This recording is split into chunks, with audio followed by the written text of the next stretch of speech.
ban all but the earliest abortions that she stood up and spoke for the first time about her own personal experience with the issue.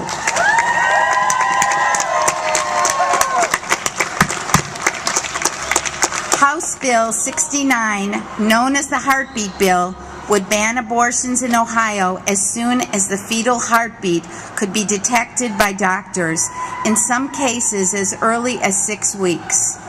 But as the momentum of the debate went in favor of passing the law, Ms. Fedor stood up, dressed down her colleagues, and said, "How dare you walk in our shoes?" I am proud to introduce State Representative Teresa Fedor, a champion for women in the state of Ohio.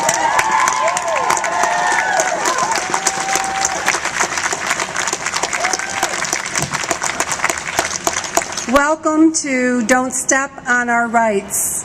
Many of the people and the opponents have never walked in our shoes, and until they do, they can't understand what women face today, what women faced 100 years ago. We have champions of this issue with women who fought for our right to vote. They weren't just fighting for that right to vote, they were fighting to be a voice for the rights of women in every area of their life. And women's bodies are under attack in Ohio, isn't that right? Reproductive freedom is in jeopardy in the United States, and we're not going to stand for it any longer. Our voices are going to be loud. They're going to be proud, unashamed. They're not going to stick us in that stigma box where we're afraid to speak out anymore. I have felt the freedom since that day, and I'm not letting that freedom go. There's empowerment in that freedom, and I encourage more women and men who've had to address this issue in their families to speak out. Silence is defeat. Silence is defeat. Think about that. Put those two threads together, tie it around something really secure, and don't let go. I've spoken out bluntly on the Heartbeat Bill, House Bill 69, which would ban abortion even in the case of rape and incest, and would criminalize a doctor who performed an abortion, charging him or her with a 5th-degree felony. This is so fundamentally inhumane and unconstitutional.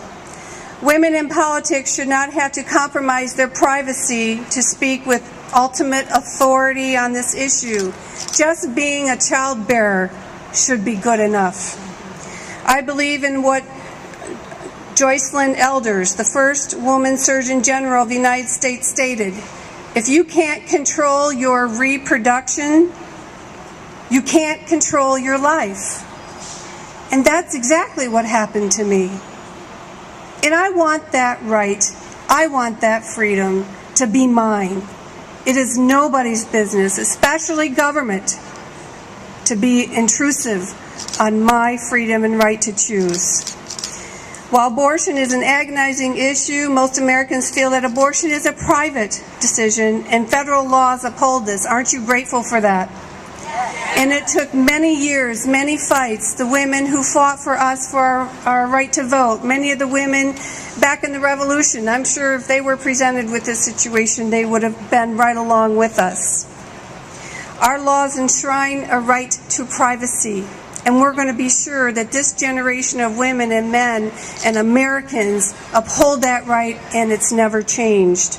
A recent column from the Toledo Blade sums it up well.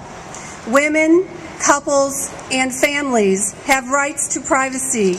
Government is too blunt an instrument for policing personal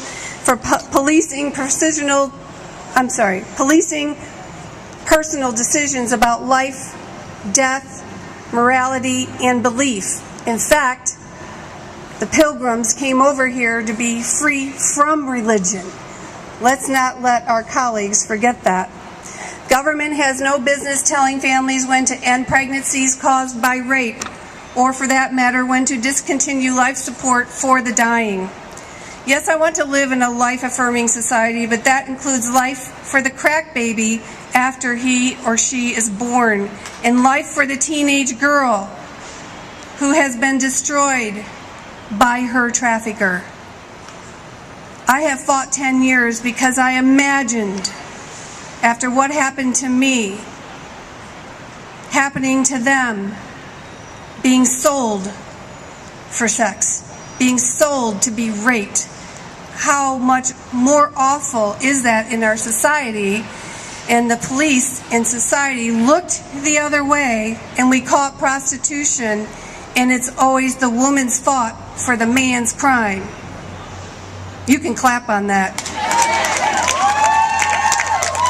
And that's the way that I saw that. And I carried it with me for 10 years, fighting for that issue, because I could imagine walking in their shoes. I walked in it one time.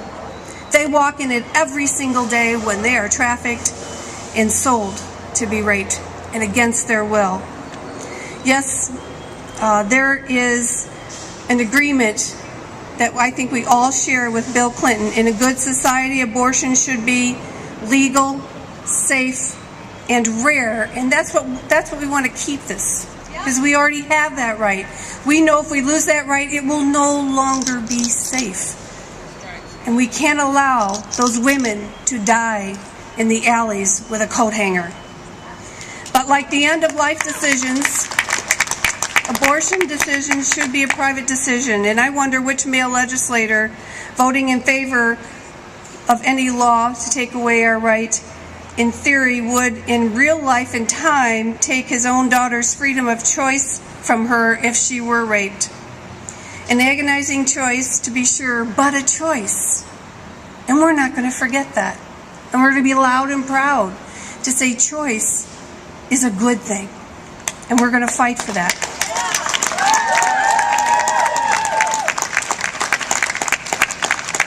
At the end of the day, freedom to make these decisions are between a woman, their families, and their loved ones, and God, not the government. Thank you.